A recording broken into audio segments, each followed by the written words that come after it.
चांद मेरा दिल को देखने से पहले मेरी एक्सपेक्टेशन थी कि भाई किस हिसाब से निकलेगी एंड वही एक्सपेक्टेशन पे खरी उतरी है। एंड रिव्यू तो मैं तेरे को दूंगा ही, लेकिन बात लेके चले क्या ये उस टाइप ऑफ हाइप क्रिएट कर पाएगी जो सैयारा ने क्रिएट करी थी एक टाइम पे। काइंड ऑफ अगर इसकी मार्केटिंग चल गई, जो बंदे देखने जा रहे हैं अगर उन्होंने अच्छे तरीके से इसको स्प्रेड कर दिया सैयारा जैसे, सो काइंड ऑफ भी चल सकती है। एंड अब मेन रिव्यू पे आते हैं। जैसी मूवी स्टार्ट होती है काइंड ऑफ चीजें दिखाई जाती है तुम लोगों को एंड टाइटल सॉन्ग तुम लोग के सामने रिवील करा जाता है। भाई साहब मैंने बहुत सारी मूवीज के टाइटल सॉन्ग देखे हैं, लेकिन इस जैसा टाइटल सॉन्ग नहीं दिखा मैंने। Not in a good way, I am saying in a bad way कि भाई क्या ही टाइटल सॉन्ग इन्होंने बनाया। ये नहीं कहूँगी गाने इसके अंदर अच्छे नहीं है, कुछ कुछ गाने लिटरली अच्छे हैं बट उस हिसाब से फील आउट नहीं होते क्योंकि इमोशन उस टाइम पे सही नहीं है एंड ऑल्सो वो सीन उस हिसाब से सही नहीं बैठता है। क्योंकि मूवी में कमियां हैं तो सॉन्ग में भी कमियां लगती है, लेकिन अगर सॉन्ग को सेपरेट करा जाऊँ तो एक दो सॉन्ग काइंड ऑफ अच्छे लगते हैं। एंड डेफिनेटली कहना चाहूँ इस मूवी की अभी बिल्कुल भी हाइप नहीं है। भाई मूवी थिएटर में गया था ऑलमोस्ट मैं कहूँ 15, 20, 30 लोग आए थे, लेकिन जैसे जैसे लोग इसको देखने जाएंगे वैसा सिनेरियो जरूर क्रिएट हो सकता है जो सैयारा के टाइम पे हुआ था कि भाई हाँ स्टार्टिंग फेज में उसकी मूवी टिकट बहुत ज्यादा लो प्राइस में बिक रही थी, बहुत ज्यादा कम लोग देखने जा रहे थे एंड टाइम टू टाइम वो इंक्रीज हो गई। टाइम टू टाइम उसने 300 साढ़े 300 करोड़ रुपए कमा लिया आराम से एंड ये भी काइंड ऑफ जा सकती है। एंड जो है ना दिल टूटे आशिक या फिर जो कपल्स वगैरह उनको पसंद आएगी डेफिनेटली कहूँ तो। एंड अब थोड़ा सा मेन एक्ट्रेस पे नजर डालते हैं। अनन्या पांडे, भाई जैसी बंदी स्क्रीन पे आती कच्चियां गीली हो जाती हैं। Not in a good way, in a bad way कि भाई कैसी एंट्री उसकी कराई है। एंड ऑल्सो लक्ष्य का भी सेम सिनेरियो एग्जिस्ट करता है कि भाई हाँ अनन्या पांडे की एक्टिंग बहुत ज्यादा बेकार है, तो उसके कंपैरिजन में लक्ष्य की एक्टिंग बहुत ज्यादा अच्छी लगती है, लेकिन उस हिसाब से लक्ष्य की भी बहुत ज्यादा बेटर नहीं। ऐसे कह दूं कि भाई एकदम ब्रिलियंट एक्टर उसको मैं कंसीडर करता हूँ, बट हाँ उसके इमोशन फील आउट हो रहे हैं, उसका डायलॉग फील आउट हो रहा है, उसके डायलॉग में क्लैरिटी है, उसके डायलॉग में और पंचुएशन में जो तुम आंखों से देख के बता सकते हो कि भाई हाँ बंदा उस रोल के अंदर अभी है प्रेजेंट मोमेंट। लेकिन अनन्या पांडे का ये कहीं भी लगता नहीं है, आंखों से उस हिसाब से भाई नहीं लगता है। एंड पता नहीं क्यों मैं आंखों से जज कर लेता हूँ कि भाई हाँ वो बंदा उस रोल के अंदर सुटेबल है, वो अच्छे से रोल निभा पा रहा है नहीं निभा पा रहा है, पता नहीं कैसे मेरे अंदर वो इनबिल्ट चीजें आ गई ना मूवीज देख देख के। एंड अगर इसी हिसाब से मूवीज बनती रही जो काइंड ऑफ कपल्स वगैरह को टारगेट कर रही है तो डेफिनेटली धनो प्रोडक्शन रिकवर हो जाएगा। लेकिन भाई अगर इन्होंने प्लॉट पे ध्यान नहीं दिया, काइंड ऑफ ऐसे ही मूवीज प्रोड्यूस करते गए, भाई ये जरूर बंद हो जाएगा। मैं ये नहीं कहूँ कि भाई मूवी बेटर है ये मूवी बेकार है, वो अभी टाइम बताएगा। ओवरऑल इनके कलेक्शन बताएंगे कि भाई बॉक्स ऑफिस कलेक्शन कितना ज्यादा चढ़ गया, लेकिन बात लेके चले भाई प्लॉट में दम कहाँ है?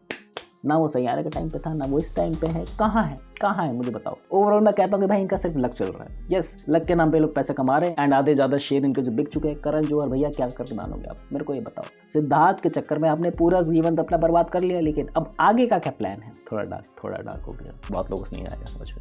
एंड मैं ये मानता हूँ कि भाई तुम लोग मूवी बना रहे हो उसमें एफर्ट्स तो डालो, in the not sense of कि भाई तुम लोग एक्टिंग में एफर्ट नहीं डाल रहे हो, in the not sense of कि तुम लोग स्टोरी में एफर्ट नहीं डालो। भाई कुछ तो कहीं ना कहीं तो एफर्ट डालो कि भाई लगता ही नहीं कि तुम लोगों ने कहीं पर एफर्ट डाले हैं। एक्टिंग की बात लेके चलो, नहीं लगता कहीं पे भी एफर्ट है, लक्ष्य का कहीं पे लगता है। बात लेके चलो स्टोरी की, ओवरऑल स्टोरी पे हम बहुत ज्यादा बारीकी से बोलना चाहूंगे भाई हाँ कहीं पे वर्क करा जा सकता है एंड कहीं पर नहीं। लेकिन बात लेके चलो तुम लोगों को कहीं पर भी लगता ही नहीं तुम लोगों ने एफर्ट डाले एंड एफर्ट डालने ही नहीं थे, तुम लोगों ने मूवी बनाई क्यों? तुम लोगों को सिर्फ नेवोगेट को कि भाई हाँ इनको देनी है चांसेस, इनकी मूवी नहीं आ पा रही है तो भाई काइंड ऑफ इनको मूवी दे देते हैं। एंड लक्ष्य को मैं एक आउटसाइडर मानता हूँ कि भाई उसने एफर्ट करे तो उसको उस हिसाब से चांस मिले, लेकिन अपार्ट फ्रॉम इट क्या करके मानना था तुम लोग को? ना मूवी बनानी थी, ना मूवी बन रही है तुमसे, ना ओवरऑल उसका ढंग से मार्केटिंग करी जा रही है। एंड जब लोग भर के चीजें बोलेंगे तुम लोग उनकी वीडियोस को टेक डाउन कराने पे तुले रहोगे। आई थिंक कि भाई अगर कोई बुरा बोलेगा तो जिस हिसाब से पास्ट में गतिविधियां रही है करण जौहर की। एंड तुम लोग सोचो कि भाई मूवी के प्लॉट के अंदर क्या कमी है। भाई एक सिनेरियो बता के लेके चलता हूँ, ऐसे स्टार्टिंग फेज में ही है जब दोनों का मीटअप हो रहा होता है लक्ष्य एंड अनन्या का। भाई दोनों ने ड्रेस कोड एक जैसी पहन के जाते एंड पता नहीं कैसे लक्ष्य भैया अपने माइंड रीडर है और वो जान जाते कि भाई अगले दिन ना बंदी वही पहन के आएगी। कैसे हो जाता है ये मुझे समझ नहीं आ रहा है, कैसे हो जाता है कि भाई हाँ मुझे समझ में आ रहा है कि भाई वो क्या पहन के जाएगी एंड मेरे दिमाग में घुसा नहीं कि भाई ये कौन सा लव एंगल था जो मुझे समझ में नहीं आ रहा है। एंड ये लव एंगल था या फिर सिर्फ तो स्टॉक कर रहा था उसको एकदम बुरी तरीके से। ये बॉलीवुड ने ना प्यार के डेफिनेशन को बहुत ज्यादा बिगाड़ के रख दिया कि भाई प्यार ये है, प्यार वो है, प्यार क्या है वो किसी और दिन डिस्कस करेंगे। बट जो डेफिनेशन बिगड़ी है ना, जो छपरीपना आया है मार्केट के अंदर वो उतरने का नाम नहीं ले रहा है। एंड एक्टिंग ने ना शुरू में ही हाथ खड़े कर लेती कि भाई उनसे कुछ नहीं होने वाला है, एक्टिंग से कुछ होगा ही नहीं, एक्टर से कुछ होगा ही नहीं। सो मैंने कहा कि भाई अगर स्टोरी बढ़िया होगी तो ओवरऑल सब चीज रिकवर अप हो जाएंगी, लेकिन वो भी रिकवर अप नहीं हो पाई क्योंकि स्टोरी की बात लेके चले तो भाई अब स्टोरी पे मैं एकदम आराम से बोलता हूँ तुम लोगों को। भाई एक कॉलेज लाइफ चल रही है, कॉलेज लाइफ के अंदर सब चीजें जो होती है तुम लोग इमेजिन कर सकते हो कि भाई हाँ प्यार वाला शापा चलते हुआ है, हम लोग ने देखा है बहुत सारी मूवीज के अंदर देखा है एंड अपने रियल लाइफ में भी देखा है। हर कॉलेज लाइफ में वो सब चीजें एक्सपीरियंस करके बंदे चलते हैं, लेकिन किसी भी मूवी के अंदर ये नहीं होता है कि भाई मैंने तेरे साथ ट्यूनिंग कर ली, सब चीजें ओवरऑल बेटर चल रही है, दूरी से आंखों से सिर्फ प्यार हो रहा है। एंड एक दिन वो बंदी मेरे घर पे आती है लेक्चर लेने एंड वो पूछती है कि तूने अंदर क्या पहना है एंड उसने बोला कि भाई मैं अंदर ब्लैक पहन के बैठी हूँ एंड उसके बाद वो सीन चालू हो जाता है।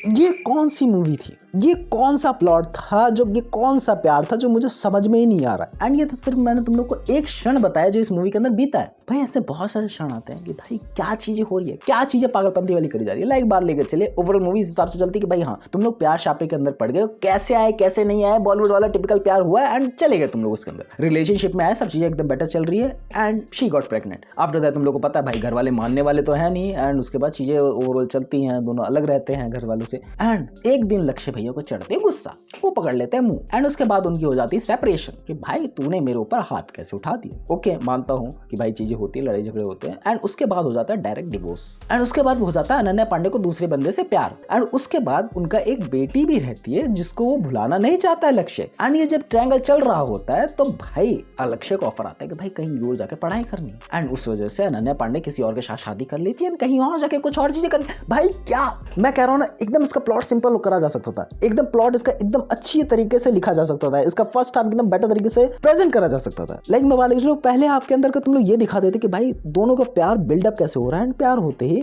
जो तुम आगे सीन सिनेरियो सोच रहे हो वो हो जाता। लेकिन फिर थर्ड हाफ आने से पहले तुम लोग वो दिखा देते कि भाई क्या सेपरेशन है एंड वो सेपरेशन सच में जेन्युइन लगता है कि भाई हाँ उससे डिवोर्स तक की नौबत आ सकती है। लेकिन एंड थर्ड हाफ में वो प्यार अच्छे से लगता है एंड उनका बेटा बेटी होने की वजह से चीजें नॉर्मल हो जाती। लेकिन नहीं, उन्होंने सोचा ना कि भाई यहाँ से भी यहाँ से भी यहाँ से भी यहाँ से भी यहाँ से भी तुम लोग मार ले। और मैं ये सोच रहा हूँ कि भाई इस मूवी को देख के रोता कौन है, मैं नहीं बताऊंगा कौन रो रहा है कौन नहीं, लेकिन इस मूवी के अंदर ऐसे बहुत सारे टर्निंग पॉइंट आए ना जो लोगों को सच में रुला रहे हैं लिटरली में। भाई कोई मूवी देख के रो रहा है, भाई मेरा ना भरोसा उठ चुका है इन मूवीज को देखने के बाद रोना धोने का। मेरे को सिर्फ इस बात का बुरा लगता है कि भाई आयरन मैन भैया मर गए थे एंड वो डूम्सडे के अंदर वापस आ रहे, मैं इस बात को जाके खुश हूँ। एंड इस ओवरऑल स्टोरी का बेस ही फक्ड अप है क्योंकि तुम लोग जानते ही नहीं कि भाई प्यार कैसे हो गया अचानक से, सेपरेशन कैसे हो गया अचानक से एंड दोनों साथ कैसे आ गए अचानक से। ये 3 हाफ के अंदर स्टोरी चलती है एंड वही चीज गड़बड़े वाली है कि भाई कुछ समझ में नहीं आती कहाँ से कहाँ चीजें कनेक्ट कर दी जाती है। ओवरऑल बढ़िया लिखी जा सकती थी क्योंकि इसका बेस मुझे दूर से देखने से लग रहा था कि भाई हाँ बेटर है, बट जैसे ही चुतियापा होता है इसके अंदर ओवरऑल मैं अपने हाथ खड़े कर देता हूँ कि भाई हाँ ये मूवी हागेगी एंड इस मूवी ने वो हागा है पूरी तरीके से। तुम लोग क्या सोचते हो इस बारे में? अगर तुम लोगों ने मूवी देख ली है तो, नहीं देखी है तो देखने मत जाना, मेरे तरफ से बिल्कुल भी रिकमेंडेड नहीं है। बट हाँ प्यार में पागल हो, कपल हो, टाइम वेस्ट करना ही है, पैसे वेस्ट करने ही है तो जा सकते हो। मैं कौन होता हूँ तुम लोग को रोकने वाला, है ना। That's it for the video, मिलता है नेक्स्ट वीडियो में, बाय।